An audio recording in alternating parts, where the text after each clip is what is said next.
Boa noite a todos e que a doce e serena paz do Mestre Jesus envolva todos nós aqui, encarnados e desencarnados, e todos aqueles que ainda irão chegar aqui, né? Seja envolvida também por essa paz que vem do alto. Dando início aos trabalhos da noite de hoje, vamos pedir ao nosso irmão Wilson que faça a leitura preparatória do ambiente. Boa noite a todos. Mensagem de hoje: fazer e não fazer, ditada pelo Espírito Marco Prício ao médium Divaldo Franco. Você diz que muitas vezes demora sem saber que posição tomar quando chamado a decidir. Procure sua paz, não a improvise. Seja imparcial, não indiferente. Exponha suas convicções, não as imponha. Conserve atitude humilde, não receiosa. Refira-se à verdade, mas não a transforme em instrumento de dor para o próximo. Procure ajudar, não apenas agradar. Não condicione a sua afeição, oferte-a. Não reaja pela ira, atue pelo amor. Não empregue de pronto toda a sua confiança, aplique-a pouco a pouco. Ante o desalento, não reduza sua capacidade de amar. Ame duplicadamente a quem não entender. Para qualquer situação, há pequeninas regras que ajudam a bem viver. Trace para si a diretriz de instruir, amar e servir, respeitando o direito de cada um ser como é. Em relação à própria conduta, busque ser hoje melhor do que ontem, e amanhã tente ser melhor do que hoje. Se formos analisar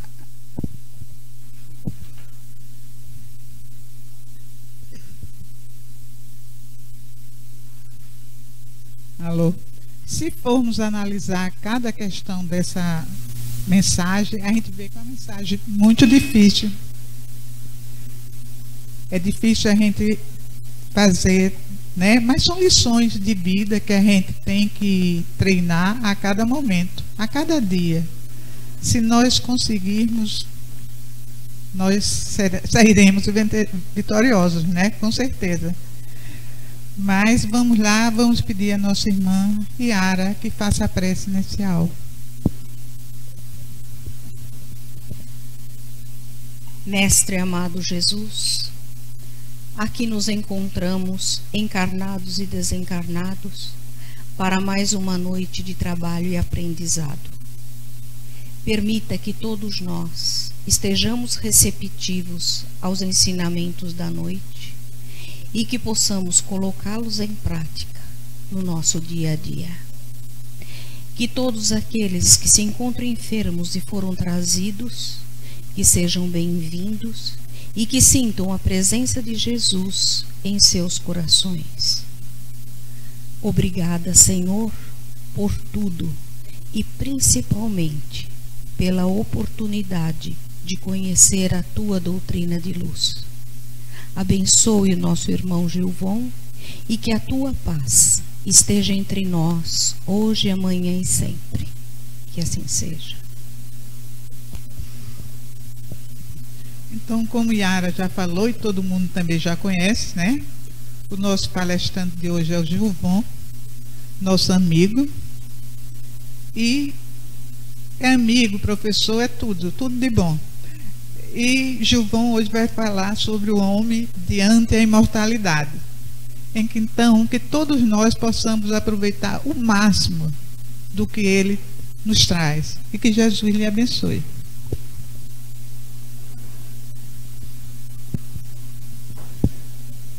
Amigos, companheiros de ideal espírita, saudamos a todos os presentes, agradecemos as palavras que não merecemos, mas que partem de corações amigos. Saudamos também os ouvintes da Rádio Web Espírita, como também aqueles que nos assistem pela TV Web Espírita. O que me preocupa, porque TV engorda, principalmente pela internet. Exoramos as bênçãos de paz, amor, que somente podemos aurir junto à espiritualidade maior que se derrama sobre nós a todo instante. Na doutrina dos Espíritos não existe o sacerdócio. Cada um fala dentro daquilo que compreende e que é capaz de abarcar. Quem deseje, que busque nos livros a sua fonte maior. Nós, em especial na noite de hoje, queremos trazer a reflexão acerca da nossa postura diante da imortalidade da alma. O Espiritismo propõe centralmente 3 eixos norteadores para a nossa existência: a imortalidade da alma, a comunicabilidade dos espíritos e a reencarnação. Com esses 3 eixos, novas chaves se abrem para que possamos compreender a vida em uma dimensão muito diferente da que penetra meramente os nossos olhos. Não há pouco tempo atrás, no ano de 1857, a doutrina espírita era fundada através do lançamento na livraria do Senhor Didier, no Grand Palais, em Paris, do primeiro volume do que se chamaria o Livro dos Espíritos. Naquela primeira edição seriam 533 perguntas e respostas. Ela esgotou-se rapidamente. Houve a necessidade de uma segunda, e na sua terceira edição, já revista e ampliada, sob o pseudônimo de Allan Kardec, seria lançada a versão que nós conhecemos hoje, com 1019 perguntas e respostas, divididas e esquadrinhadas em 4 grandes eixos. Esse livro, o Livro dos Espíritos, é dividido em 4 grandes partes. Na primeira parte, ele trata da essência de Deus e dos princípios que serão tratados nas demais partes.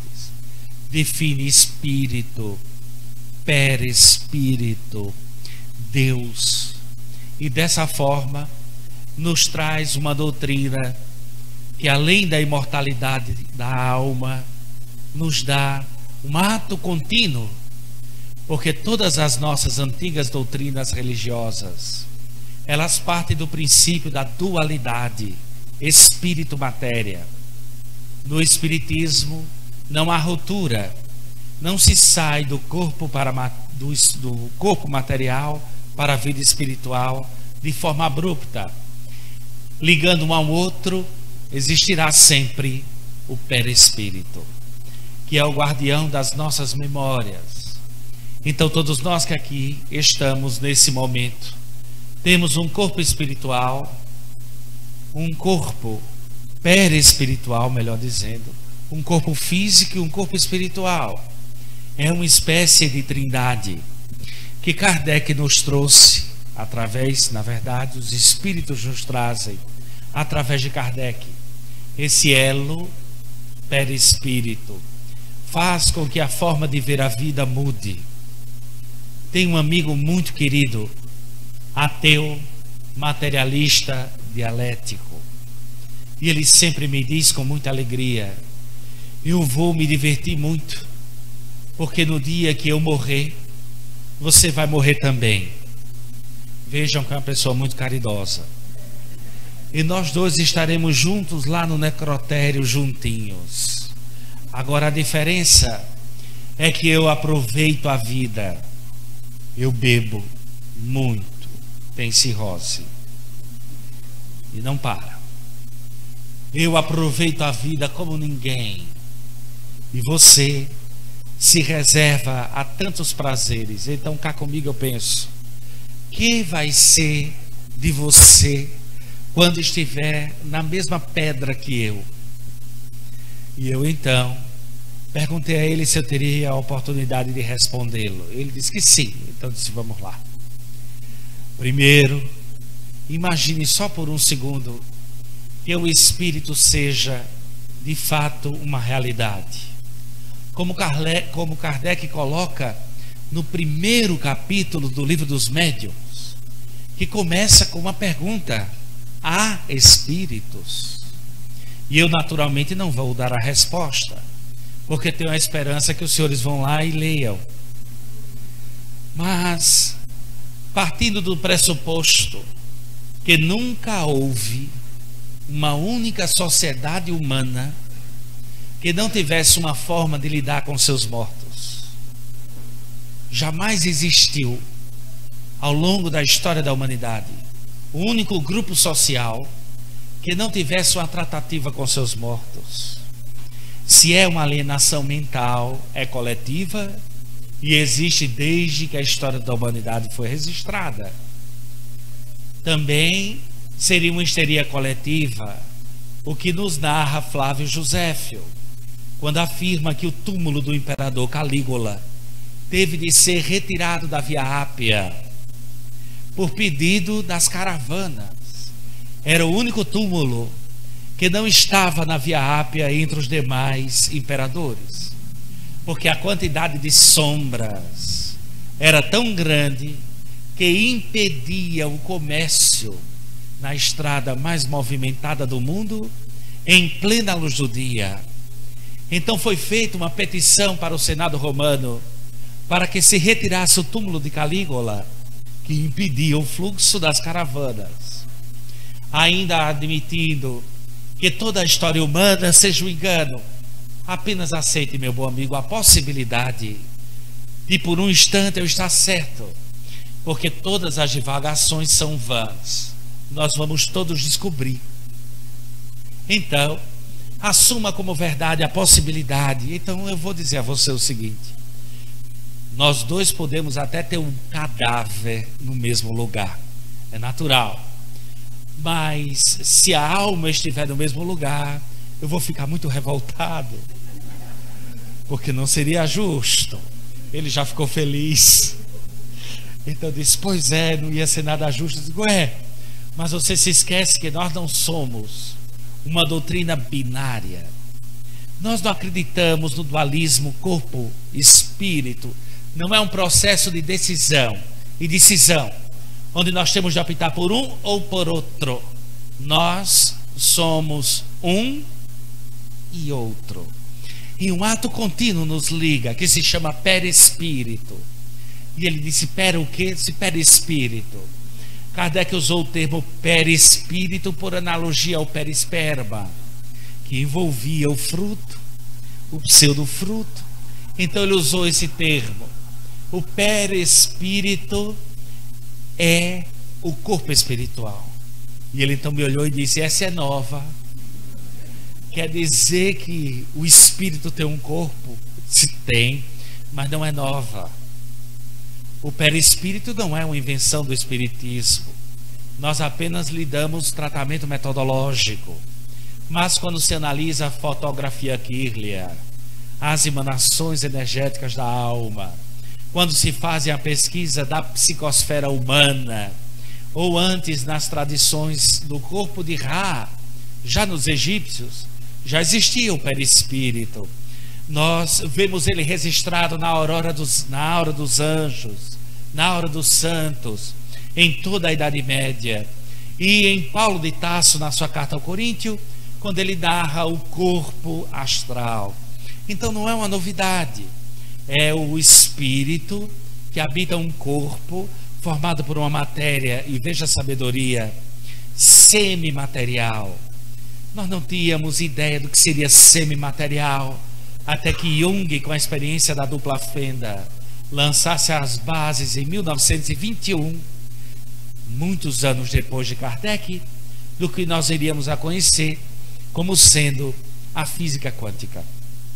Então é um corpo semimaterial, e é o perispírito que plasma o corpo. ele já começou a ficar assustado.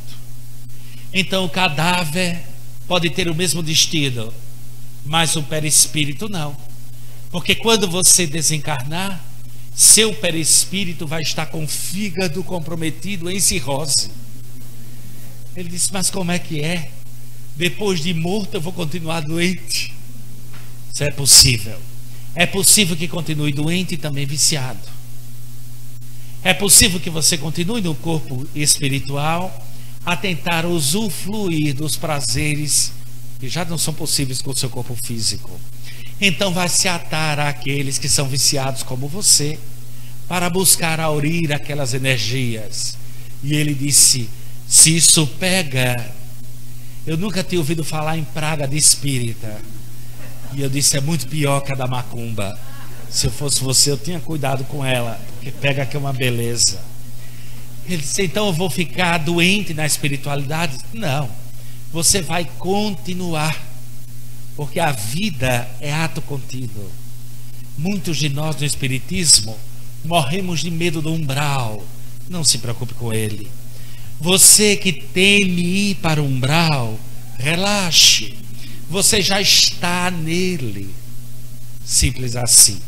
Então quando você desencarnar, se for o caso e não houver mais necessidade, não vai mais estagiar nele.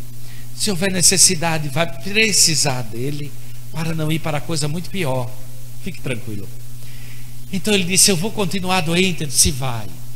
E se não houver tempo nem condição para que você se torne novamente sadio no seu corpo perispiritual, quando você reencarnar,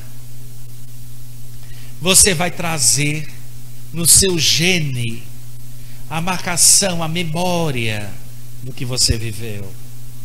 Aí ele foi, não, aí já foi longe demais.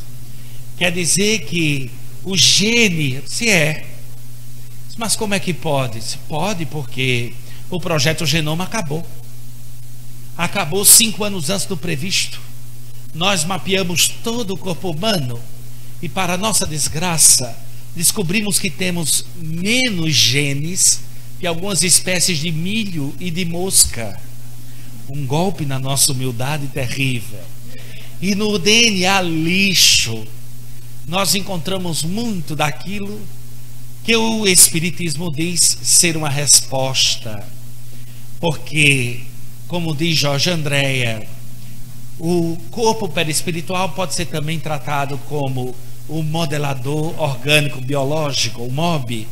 Então é ele que imprime no gene a doença. Quem é doente é o espírito. O espírito é doente. E a doença do espírito plasma no corpo e marca no gene. Então provavelmente você vai renascer como uma criancinha que vai ter dificuldades na área hepática e vai ser herdeiro de você mesmo, que é o que nós somos. Então ele fechou os olhos e disse, eu torço pelo amor de Deus que você esteja errado. E eu disse, já falou em Deus, já há uma vantagem na conversa, mas eu torço que não haja necessidade, porque Deus não pune, Deus não castiga. Nós próprios fazemos isso. Nós somos herdeiros de nós mesmos. E o registro, o tabelião inefável da nossa consciência é o perispírito, aquele que está descrito naquela primeira parte do Livro dos Espíritos, que nós vamos conhecer depois a sua continuação em um livro chamado A Gênese. Na segunda parte do Livro dos Espíritos, nós vamos encontrar um tratado metodológico sobre a intervenção dos espíritos no mundo e nas relações dos espíritos conosco, em que Kardec busca desmistificar, porque nós somos seres muito mistificadores e não pode ser diferente. Imagine os senhores que o Espiritismo foi lançado em 1857, são pouco menos de 160 anos, Então nós temos muito pouca convivência com o Espiritismo, para ser honesto. Os que me estão escutando agora e que não estejam fazendo parte da evangelização infantil, muito provavelmente são espíritas pela primeira vez. É a sua primeira encarnação como espírita. Por quê? Porque a Gênese nos dá uma ideia. Tomai cuidado para que o Senhor vosso Deus não vos puna na terceira ou quarta geração. Não faria sentido se punir os netos e os bisnetos pelos crimes dos avós e dos bisavós, ou dos tataranetos, dos tataravós. Então, se Deus pune na terceira ou quarta geração, significa que aproximadamente a cada 3 ou 4 gerações nós voltamos, ciclotimicamente retornamos, com uma expectativa média na época de cerca de 60 anos para o homem e 65 anos para a mulher. Porque vocês sempre viverão mais. Eu nunca entendi por quê. Eu acho fisiologicamente injusto. A mulher lida melhor com os sentimentos, e como ela lida melhor com os sentimentos, ela administra muito melhor as emoções. A mulher chora, a gente tem raiva. A mulher lamenta, a gente grita.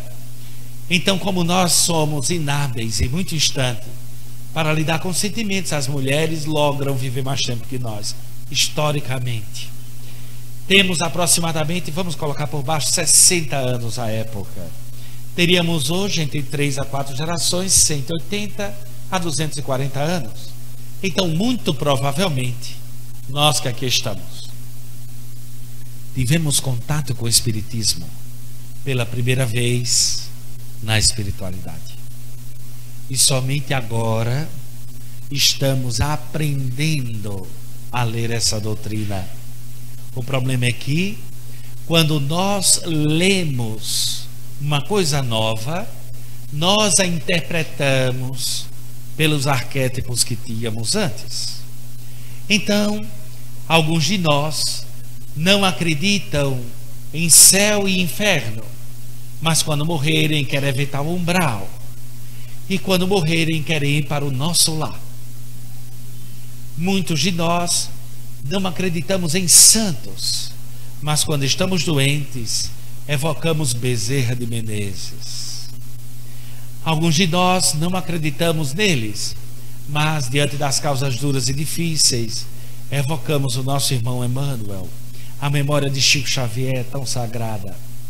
Não é injusto, é justo que nos aferremos às memórias, mas alto lá, porque nós, como todas as religiões do mundo, estamos passando por um movimento chamado sincretismo, onde nós lemos a nova religião com os valores das religiões antigas, e isso gera perdas que podem ser preciosas. É bom beber da fonte. Então, na segunda parte do Livro dos Espíritos, Kardec nos ensina que os espíritos são as almas dos homens, nem mais nem menos. Não há nada de mágico. A morte não vai nos tornar santos, nem também vai nos tornar anjos. Passaremos para o plano espiritual tal qual nós somos hoje. Jesus, esse que compreende a alma humana como ninguém, sabia reconhecer com clareza as sutilezas humanas. Então, sentenciava: se não amas ao próximo, a quem vês, como podereis amar a Deus a quem não vês? De forma análoga, se somos espíritas e admitimos que os espíritos são as almas dos homens, como podemos amar aos bons espíritos e desejar-lhe o bem, se nós não somos capazes de fazê-lo a quem nós estamos vendo? É impossível. certa feita, participando de uma reunião mediúnica nessa casa. Ao final de uma delas havia um momento de avaliação. Nesse instante de avaliação, que serve para que nós sigamos a Bíblia: não creiais em todos os espíritos, mas vede antes se são de Deus. Nós tivemos uma conversa para discutir sobre uma mensagem de um espírito que estava sendo colocada. E nesse instante, aquele que coordenava a conversa revoltou-se com um companheiro, dizendo: você não pode duvidar dos espíritos, jamais duvide. E eu tive de manifestar-me. Eu disse: isso é impossível. A nossa religião é fundada na dúvida. A gente tem que ter medo de quem não duvida, quem é crédulo demais. Mas jamais podemos negar as dúvidas. Elas têm que ser discernidas com razão. Somos filhos da fé raciocinada. Nesse instante ele revoltou-se. Mas alguém precisa defender a verdade. A verdade não precisa de defesa. Geralmente a gente se arvora em defensor da verdade, mas ela não precisa. A verdade é inatacável. É como Deus. É inatacável. Se eu disser eu não creio em Deus, isso é um problema meu. Se você subir no alto de um prédio e gritar 3 vezes: eu não creio na gravidade, eu não creio na gravidade, e pular, não é que você cai? Você nunca apertou a mão da gravidade, nunca conversou com ela, nunca olhou nos olhos dela, ela nunca se provou a você, porque tem gente que é assim: eu só acredito no dia que eu vejo. É engraçado. Nunca viu a gravidade, nunca viu a eletricidade, mas se colocar o dedinho na tomada, vai levar o choque elétrico. Jamais vai ver um elétron, é impossível, não se pode ver. Então nós acreditamos em muita coisa que não vemos, mas quando falamos da espiritualidade exigimos que ela caiba em nós. Então você que se arvora em defensor de Deus, não se preocupe. Deus é inatacável. Se eu disser que não acredito em Deus, é um problema meu. Se alguém disser que não acredita na gravidade, você não fica chateado, você ri e diz: meu Deus, eu estou diante do ignorante. Em pleno século XXI, não acreditar em gravidade, como é que pode? É um problema dele. Agora, se ele fala que não crê nos espíritos ou não crê em Deus, nós temos raiva. E alguns de nós até dizemos: eu vou esperar você sofrer bastante para um dia pedir ajuda a Deus para você ver. É uma postura nada cristã, mas é nossa. Então, naquela discussão, ele disse: o espírito precisa de defesa? Disse: não precisa de defesa nenhuma. A verdade, ela se estabelece sozinha. E quando ele ficou com muita raiva e perdeu a cabeça, o meu amigo médium que estava do lado disse-lhe uma coisa que eu não esqueci nunca. Eu disse: fulano. E ele levou um choque, porque ele falou mais alto. Disse: fulano, por favor, faça-me um favor. E nós ficamos esperando para ver o que ele dizia. Me trate como se eu já tivesse morrido. Ele disse: mas como assim? Faça de conta que você está conversando com um desencarnado. Mas você está encarnado. Mas você respeita muito mais o desencarnado do que o encarnado. Com os espíritos desencarnados, você é muito paciente, é muito calmo, é muito tranquilo. E comigo, só porque eu estou encarnado, é questão de tempo. Então faça de conta que eu já desencarnei. Gravei isso até hoje. Quando alguém me faz muita raiva, eu fecho os olhos e digo: pronto, já morreu. Já é um irmãozinho sofredor. Agora é só ter paciência e lidar com ele. E se for alguém que eu amo, não é que dá tristeza na mesma hora? Meu Deus, já morreu e eu nem tive chance de dizer isso ou aquilo. Nós mitificamos as relações com os espíritos. E lá, na segunda parte do Livro dos Espíritos, ela é desmistificada. Ele nos ensina a como devemos nos relacionar com os espíritos. Alguns podem ver, outros podem ouvir, Outros apenas sentem, me levo. Não importa. Uma coisa é a sua capacidade de percepção, outra coisa é o que acontece. Nessa sala, nesse instante, junto a quem nos ouve, presencial ou à distância, todos nós estamos imersos em um fluido, à maneira do peixe na água, o fluido cósmico universal. Nos liga a todos e é nele que se propaga o nosso pensamento. Nos ensina Kardec nessa segunda parte. E nesse fluido cósmico, os espíritos ouvem e se fazem ouvir. Podem escutar o nosso pensamento. Como nós podemos ouvir a voz que ecoa no ar, os espíritos podem, se tiverem a condição para isso, porque há entre os nossos encarnados os surdos, que também não nos ouvem temporariamente. Assim, os espíritos que não têm a capacidade evolutiva suficiente, não também nos podem ouvir o pensamento, a ponto de Paulo de Tarso dizer que nós estamos envoltos em nuvens de testemunha. Não é terrível? Você, meu amigo, que acha que tem um segredo, eu tenho uma péssima notícia para lhe dar. Você nunca teve segredo. Os espíritos que nos envolvem conhecem, sabem, eles ouvem, interagem conosco, retroalimentam o pensamento. E assim como a gravidade atrai os corpos, o pensamento tem sua gravidade específica. Se antes poderíamos dizer: diga-me com quem andas e te direi quem és, o Espiritismo modernamente pode afirmar: diga-me o que pensas e te direi com quem andas. Na medida em que pensamos, criamos um hálito mental, e esse hálito atrai-nos uns aos outros. Nós os buscamos através deles, encarnados e desencarnados. Nós mutuamente trocamos fluidos magnéticos, como descreve André Luiz, até mesmo precedendo as relações sexuais.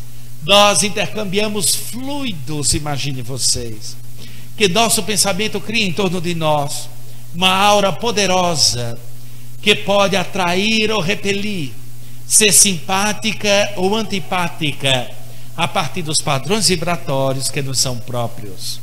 Então, minha amiga, se você andar refletindo no campo afetivo e pensando: meu Deus, só me aparece cafajeste, eu não dou sorte, eu lamento informar, é essa a mensagem que você manda para o universo. Reforme os seus pensamentos e coisa muito melhor vai aparecer na sua vida. É questão de tempo, eu tenho certeza. Se não for nessa encarnação, será na próxima. Se não for na próxima, será em outra. Mas não desista, porque o dia é a existência do ser humano. Persista. Persista que você vai chegar lá, não tenho dúvidas. Então, na sua segunda parte, Kardec nos compara a um dínamo.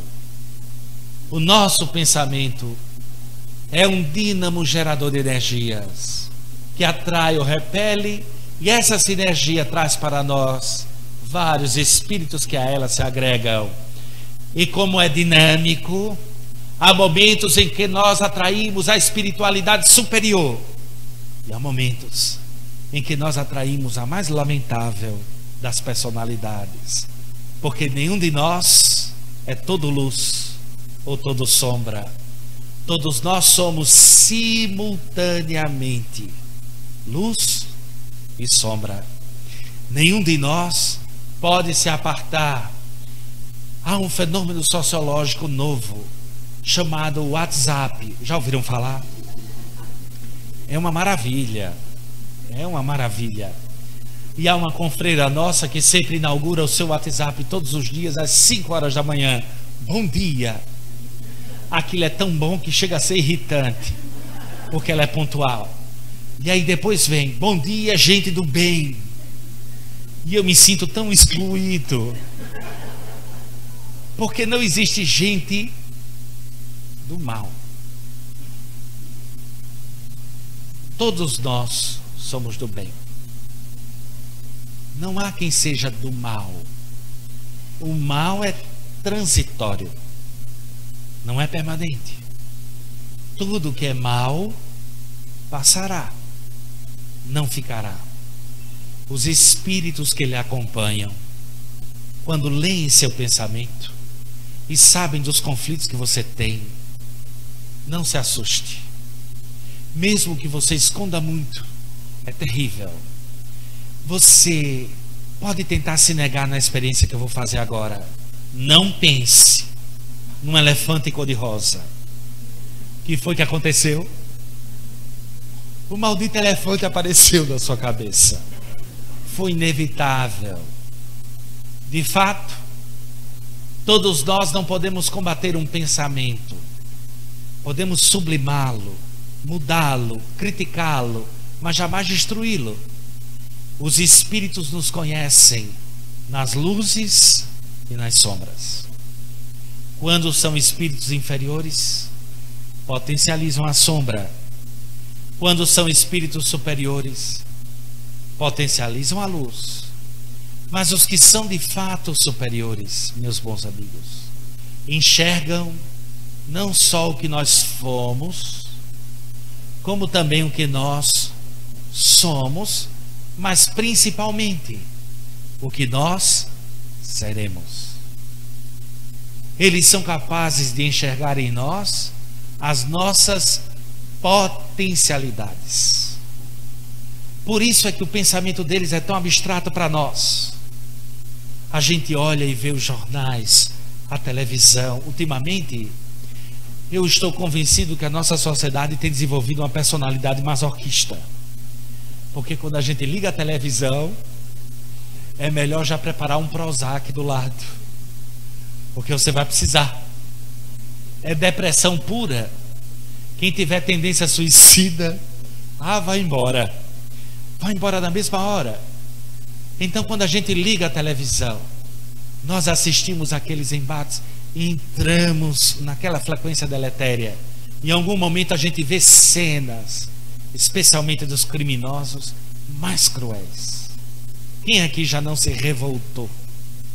Então vê aquela cena onde o que há de pior é mostrado, e a gente pensa cá conosco, esse não tem jeito. Se for mais exaltado, diz logo, esse só matando. Mas aí lembra que o espírito é imortal. E pior, matar nós já os matamos, sistematicamente e deliberadamente, às centenas, todos os dias. Nós já o fazemos há milênios e não resolveu. A ponto de Jesus advertir: é melhor um inimigo vivo do que um inimigo morto. Porque vivo eu tenho como me proteger. Haverá muro, haverá detenção, haverá cerca. E morto, como é que a gente afasta um espírito? É impossível, não dá. Ele estará onde estiver o nosso pensamento. Então, querer o inimigo vivo é não só caridade, mas um impositivo lógico. Porque morto nós o libertamos, e ele vai ganhar amplitude no seu radiação. Porque os espíritos realmente perversos não querem matar, não faz sentido. Eles são a prova da imortalidade da alma. Eles desejam coisa bem pior: é matar a nossa dignidade, a nossa alma. Então, meu bom amigo, quando nós estamos assistindo essa cena, invariavelmente vem em nós a necessidade de um berro, de esse só matando, ou esse não tem jeito. E se for espírita, a gente diz: esse vai passar muitas encarnações completamente atrofiado, doente, miserável. E eu espero que em mundos inferiores, veja que beleza. E os espíritos superiores o que fazem? Enxergam nele a potência, a possibilidade que nós não vemos. Porque um certo dia, há não muito tempo atrás, nós éramos muito mais sombra do que luz. E aquilo que ele faz hoje nos revolta, porque toca em nós a memória inalienável dos nossos atos pretéritos. E quanto mais nos fere, mais presente em nós está. Então preste atenção na sua pulsão de vingança. Preste atenção na sua pulsão de raiva, porque quando ela vier, é lá que está o seu crime. Aquilo que mais nos afeta é aquilo que há em nós invariavelmente. Então os espíritos superiores enxergam nele o potencial que nós temos hoje. Todos nós um dia seremos somente luz. Todo o resto é transitório. Aquela criatura que você considera a pessoa mais chata, claro que isso já está superado, porque aqui no William Crookes ninguém é chato. Todos somos anjos. Mas aquela criatura que você acha fofoqueiro, ruim, e que você não consegue enxergar nada de bom, ela tem muito potencial para a bondade, muito potencial para o amor, e todos os defeitos vão se extinguir e só prevalecerão as virtudes. Por isso nós temos tanta dificuldade em compreender, ante a imortalidade da alma, o amor que os espíritos superiores têm aos mais vis assassinos, as criaturas que nós consideraríamos a escória da humanidade. E eles têm uma capacidade de entendimento bem superior, porque já não fazem parte da faixa da vingança onde nós estagiamos. Porque nós não queremos justiça, nós queremos vingança. E muitos de nós procuramos na relação com os espíritos a busca no sentido de afastá-los, antes mesmo de compreendê-los. Nessa mesma reunião que acontece há mais de 40 anos aqui na nossa casa, nas sextas-feiras à noite, houve um momento singular. Nosso companheiro foi fechar o centro espírita. Aqui o Prado não é uma região muito recomendável depois de 11 da noite. Então, depois que acabaram as discussões, todos fomos embora e ele fechou as salas. E quando foi descer, um vulto negro apareceu em direção a ele. E ele ficou apavorado porque era um vulto negro. E nós somos racistas até depois da morte. Se for um espírito branco, é de luz. Se for um espírito negro, é inferior. Se for um espírito amarelo, a gente fica em dúvida. Porque nós somos racistas até depois da morte. Então aquele vulto negro se apresentou, tentou agarrá-lo, ele saiu correndo desesperado. Fechou o William Crookes, logo depois da reunião mediúnica. Fechou o William Crookes como se o cadeado fosse protegê-lo. Saiu correndo desesperado, voltou na sexta-feira seguinte e abriu os trabalhos da reunião, solicitando a espiritualidade superior que nos protegesse daquele terrível obsessor que o tentou agarrar desesperadamente na noite anterior. Assim, com a sua verdadeira evocação através da prece, um médium que não estava presente na cena, então o recebeu. Era o pai, que era negro. E então narrou ao filho emocionado a tentativa que teve depois da permissão que logrou para iniciar o processo de materialização, porque o filho era um excelente médium, doador de fluidos, um fenômeno raro. E quando ele começou o processo de materialização, tentou abraçá-lo, o filho o tratou como alma penada. E antes que o senhor ria-se dele, se seu avô, se seu pai, se aquela pessoa querida resolvesse aparecer para você hoje à noite, antes de você dormir, como é que ia ser? Você ia fechar seus olhos e dizer: meu irmão, procure o centro espírita, que aqui não é seu lugar. Esse aqui não é o seu lugar. Porque nós temos séculos, milênios de atavismo histórico na mitificação. Mitificamos a relação com os espíritos. E Kardec nos diz que a morte não cessa os laços. Aqueles que nos amam continuam a nos amar. Aquelas criaturas que se dedicaram a nós continuam, de certa forma, vinculadas. E cada vez que nós pensamos nele, porque a lei é neutra, cada vez que emitimos pensamentos de saudade, abraços, gentilezas, ternura, declarações de amor, cada vez que os declaramos, eles sentem e retroagem. Há situações em que narram mesmo plasmarem-se flores, porque nesse mundo da física quântica, o pensamento é uma ação concreta e objetiva, como aqui também, só não é tão percebido porque a matéria é mais densa, mas nós plasmamos o que pensamos. Então esses espíritos permanecem em comunhão conosco, cada vez que lhes lembramos e honramos a memória, cada vez que lhes pedimos ajuda, porque nós somos seres interessantes. Nós podemos orar para agradecer, pedir ou louvar, mas a gente se esquece de agradecer e louvar e para impedir. Só pedimos. Então pedimos sistematicamente. Da próxima vez que orar, agradeça. Agradeça pelos espíritos que lhe seguem, que lhe acompanham, cujos laços de amor permanecem e se solidificam cada vez mais a cada experiência reencarnatória. Na sua terceira parte, Kardec vai nos lançar as leis morais, porque assim como há leis da física, há leis da natureza moral.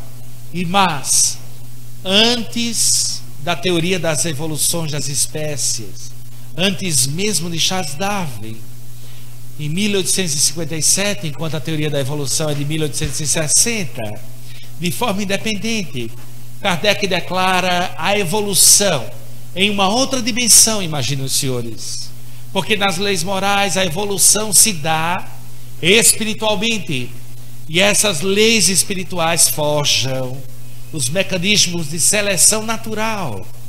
Existem mecanismos de seleção moral. Quando nós nos afastamos dos comportamentos morais esperados, sofremos. Quando nós não nos adaptamos no mundo material, morremos. Então o espírito é a necessidade maior de evolução, que vai nos fazer plasmar no corpo a evolução natural, a que o mestre nos trouxe, aquele homem singular que teve a coragem de desafiar a sociedade de seu tempo e mostrar que a matéria evolui. Kardec foi adiante, o espírito evolui, e nesse processo de evolução faz com que evolua também a matéria. Esquadrinha 10 leis morais, e elas, e sobre elas vai lançar o Evangelho segundo o Espiritismo, essa obra formidável em que se lançam os fundamentos morais de Jesus. Não se discute os atos dos apóstolos, as questões dogmáticas, que são secundárias. Filtram-se apenas os ensinamentos morais de Jesus. E em sua última parte, nós vamos encontrar, na quarta parte do Livro dos Espíritos, aquilo que trará a pena, gozo e consolação futura, que dará origem ao livro Céu e Inferno, encerrando assim o Pentateuco Espírita, coroado por último com obras póstumas. Essa obra formidável que nos traz o Livro dos Espíritos é a razão de ser, da nossa percepção estar mudando. Os espíritos mudaram a forma como as religiões eram reveladas. Antes deles, nós precisávamos apenas seguir regras, leis, e nós teríamos a salvação. Eu me lembro como era bom. Eu ia para a minha antiga religião e escutava aquelas palavras abençoadas: em nome de Deus, pode ir porque os seus pecados estão perdoados. Eu me sentia tão bem, porque eu podia voltar a pecar na segunda, na terça, na quarta, na quinta. Todo domingo haveria aquele encontro. E veio a doutrina espírita e me acabou com a festa. E disse que ninguém pode me perdoar. A única pessoa que pode me perdoar sou eu mesmo. O único verdugo que tem é a minha consciência. E que o perdão não é uma dádiva, portanto, é uma conquista. Nem que eu venha a William Crookes todas as quartas-feiras da minha vida, nem que eu tome os passes religiosamente, faça o meu evangelhozinho, toma em minha água fluidificada, se eu não for capaz de mudar a minha existência, se eu não tiver a força moral de tentar ser uma pessoa melhor, isso não vai adiantar absolutamente nada. E pior, se eu desencarnar e chegar numa situação aflitiva e gritar: Gilvon, onde você está? Pode ser que você escute um grito bem próximo a você e seja eu dizendo: bem aqui, na mesma lama. Estamos todos juntos, porque nós não seguimos pessoas, seguimos ideais. E ideais são como as estrelas, são inatingíveis. Sede perfeitos, como perfeito é o Pai. Que quis Jesus zombar de nós? Porque jamais seremos perfeitos como Deus, isso é impossível, inatingível.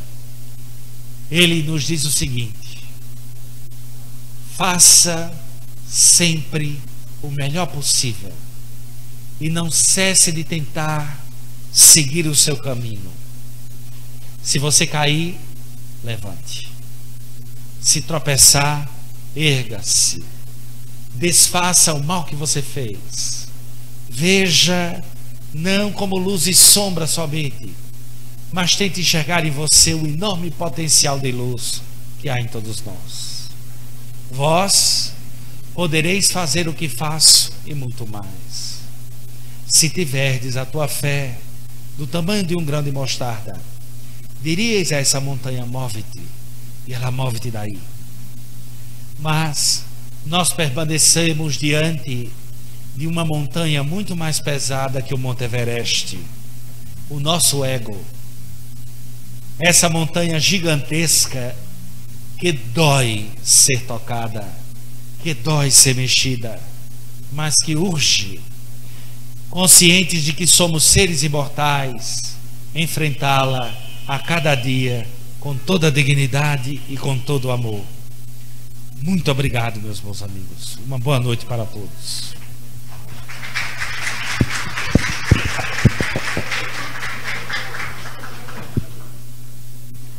Dá vontade mesmo de bater palma, né? Quando eu digo que Gilvão, quando vem aqui, ele nos banqueteia, né? Aí fazemos parte de um banquete, saímos daqui mais ricos e também mais comprometidos, porque agora a gente também está sabendo o que é certo e o que é errado. Mas só temos a te agradecer, Gilvão. Por mim, você faria palestra toda semana.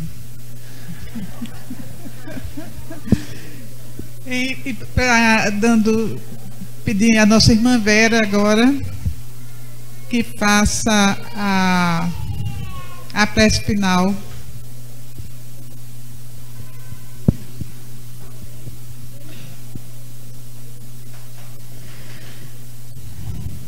Vamos então fechar os nossos olhos e tentar manter nesse clima de harmonia que toma conta desse ambiente.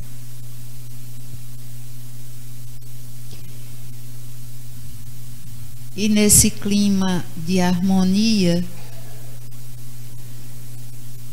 vamos elevar o nosso pensamento ao alto, com muita fé e determinação, para que nós possamos fazer uma conexão direta com a luz.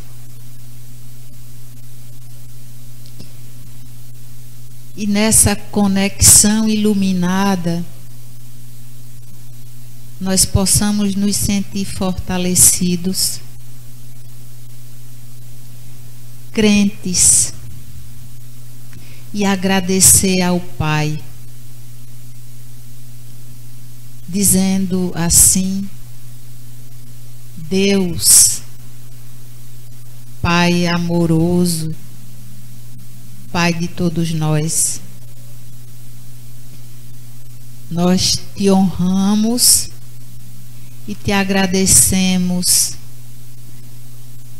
pela oportunidade de estarmos aqui com o propósito de aprender,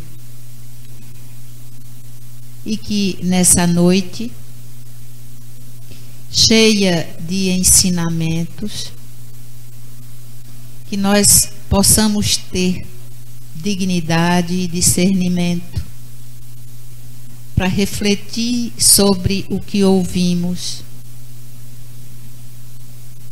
e que nós tenhamos coragem de ter ações a partir das nossas reflexões, ações no bem, do bem e para o bem.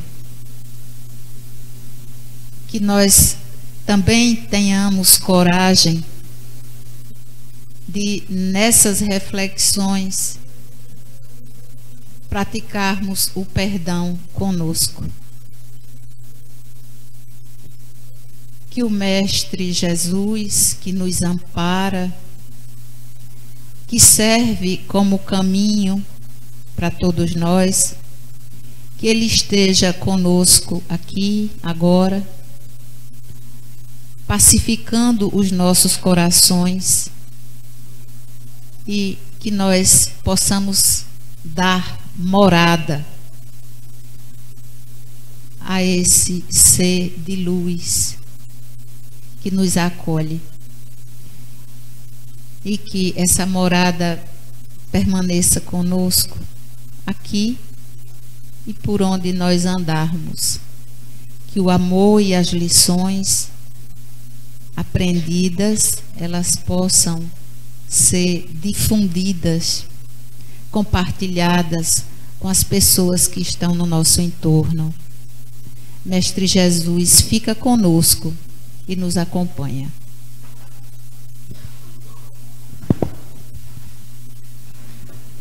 Então, queremos agradecer a presença de todos, né? E como a gente está vendo que tem bastante gente, não tem tantos passistas, mas vai ter o passe normal e vamos estar aqui, né? E agradecendo a todos pela presença, e que todos fiquem quietinhos em oração, né? Para que a gente possa aprender mais ainda. Que Jesus permaneça conosco em nossos corações, hoje e sempre.